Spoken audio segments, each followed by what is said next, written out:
5 years earlier, I commuted to work every day, using a highway for most of the journey because I worked in a city that was only 1 hour from my home. However, one day they decided to close a section of the roadway and rebuild a chunk of it. So for approximately a week, I would be required to take some side roads to go to and from work. This was quite inconvenient because it would add almost 15 minutes to my daily commute to work. It was after 10 p.m. one night while I was traveling home from work, which is much later than normal for me. However, the roadways were largely deserted. That was good then. I arrived at one of the side roads I would use, which was surrounded on both sides by a lot of dense forests. I would travel for approximately 1 kilometer on this road. But when I drove onto it, I noticed a vehicle accelerating behind me. They passed me by a wide margin in speed. Moreover, although it had one lane in each direction, I assumed they would pass me by moving into the other lane of traffic. I shifted a little, but when they approached me, they stopped and slid down their window while traveling at the same pace as me. 2 males were seated in the front seats as I turned around. They were gesturing at me with their arms. My tire went flat, and I could hear them shouting at me as I pulled down my window. I had to think about what they were saying for a moment. I finally understood, so I drove to the side of the road. It was odd because my automobile felt normal at the time. Both the person walking in front of me, and I stopped. I walked out and started inspecting each of my tires. The ones at the front were certainly not flat. I then made my way back. I heard the person coming as I was doing this. Despite my detailed inspection, neither tire seemed to be flat at all. I was perplexed. I went straight back to the front of my vehicle, but the driver's side door was blocked by one of the guys. He also seemed to be observing the instruments in my vehicle. My tires weren't flat, I told the men. The other guy told me he had to demonstrate what was happening to me and invited me to pursue him as he stood in front of my car. He made a move toward the rear of my vehicle. At this time, the entire situation was beginning to appear shady to me.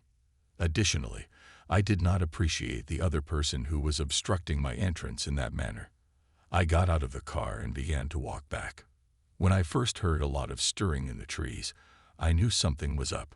I turned to look, anticipating seeing a creature, but instead, I saw 2 mask-wearing males.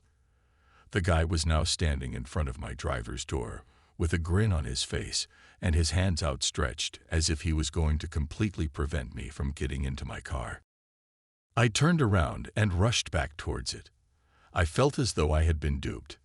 I moved the person as aggressively as I could after taking 2 fast steps. He went right back and almost toppled over, and we were around the same height. It seemed that he had no idea what to anticipate. I seized the opportunity to secure the doors of my vehicle right away after jumping in. Naturally, the men attempted to open several doors a second or third time after I did that. I turned on the car's engine and engaged the gears. The guy I pushed tried to obstruct me from leaving by standing in front of my car. To avoid striking the person, I had to veer considerably off the road before getting back on it. I then raced off. The males did not attempt to track me as I had anticipated. I decelerated after leaving that road to make sure no one was following me. Then I dialed 911. I do not even understand what those people's motivations were. Perhaps it was an attempt to rob me. In any case, it was a terrifying scenario. This occurred just recently when I was returning home after a short visit with some family. I had to go across 4 states to return home, which was about 7 hours away. I left at 10 a.m. and planned to return home around 5 p.m. I halted to refill around 60 minutes into the journey after realizing I was nearly out of gasoline. As I was filling up, I saw a yellow vehicle with a green stripe. While I was finished, I got in my car and continued driving. I finally realized the yellow and green automobile was just behind me. This was not significant, and I could barely glimpse it as I continued my trip. The automobile followed me as I had to switch lanes many times. It started following closely behind me all the time. When I would change lanes, the automobile would follow suit right away. I turned to attempt to check who was behind the vehicle.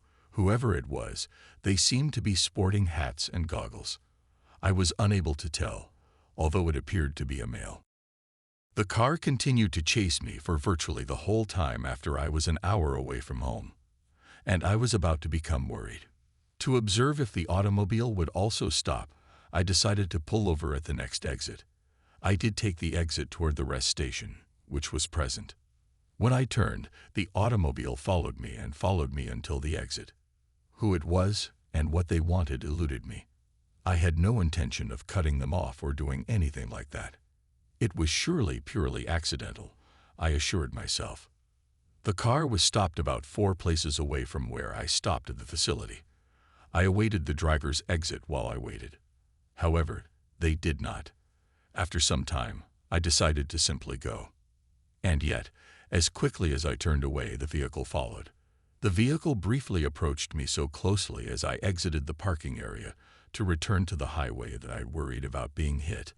I kept going till I reached the exit for my home. I did not intend to go home at this stage, since I was aware that I was being trailed. I then considered visiting the police station. I took the car into my city and traveled approximately 10 minutes to the police station. She followed suit as I started the car. The vehicle was parked around 10 spaces away from where I was sitting in the police station's parking area. The car remained there for a few moments before driving away. When it happened, I had thought to check the vehicle's license plate. I tried to get a good glimpse of it, but it was very late. 10 more minutes of waiting in the parking area passed until I eventually departed for home. For nearly the entire time I was traveling, I kept an eye out behind me to ensure I was not pursued. And fortunately, I was just not. I arrived at my house at last and entered. At a certain moment, I believed I would never encounter the vehicle again. I was, however, mistaken. During the night, for no obvious reason, I awoke. I didn't even hear any sounds at all, but I was aroused. I simply glanced outside my window. I saw nothing. However, around 1 minute later, I noticed a vehicle enter the relatively calm street where I live. The vehicle that had previously been pursuing me was this one. The green stripe on the vehicle, which is not very frequent, let me know that it was an identical vehicle. The automobile moved down my street at a very sluggish pace. I ducked down as it approached my house in the hopes that it would not stop. It persisted and continued onto another street after driving beyond the end of mine. I struggled to sleep for a further hour. The vehicle shouldn't return because this happened just last week. The incident occurred in California. It was a Saturday in March of 2014. My sister and I went to fetch my brother, who was getting out of jail. At that time, prisoners were released at midnight rather than at 8 a.m. We had an 8-hour trip to our home. We thus leased a vehicle and arrived in the city safely around 11 p.m. My sister needed to go to the restroom. We were driving around in the car looking for a place that was open where she could use the restroom, and while I was driving, I drove up to a red signal. I decided to go left. I then moved into the left traffic lane. A Toyota from the mid-1980s was nearby as I approached the light, along the slender line. At the signal and on the road, there were just 2 of us. A Caucasian man in his 40s was the driver. He was sitting there uncomfortably chewing his nails when my sister and I shifted to look at him, but he never acknowledged us or turned to face us. In light of the fact that we had driven up next to him, we felt it was a little strange. We were the only 2 vehicles to leave. For both of us, the signal turned green. Before we could recognize that the light had changed, he rushed away from it. I made my left turn and started driving down this long, seemingly unending road. I pay attention, as does my sister. So while we were moving, we observed lights in the lane directly behind us. However, they were not really near enough for us to be very alarmed, so we decided not to give it much attention. My sister and I concluded that this was an outdated town after traveling about 4 kilometers down the highway and finding that everything shuts down at around 6 o'clock. We had to do a U-turn because it was Sunday in a town like that. Although we didn't choose to turn around suddenly, the cars rushing behind us in our lane did. At the next opportunity on the road, I decided to turn around, forcing the motorist in the back of us to go to the other lane to avoid striking us from behind. When we turned around to check who nearly struck us, we saw the identical Toyota from the mid-1980s that was also stopped at the red signal. The identical vehicle that left before we noticed the signal was not green at all. We only spotted the lights nearly 50 seconds after we turned, and we then observed him leave at the green signal, going straight rather than in the direction we had gone, leaving us puzzled as to how he might have possibly caught up to us so rapidly. Afterwards, my sister requested that I just drive her to the jail so she could wait for our brother's discharge. So, to fetch our brother, we headed to the jail. We had no idea who the man in the truck was. He didn't acknowledge us, chewing his nails anxiously, and then sped off as fast as the light turned green. It was an unsettling sequence of events. I'm simply glad we were spared learning what he could have had in mind.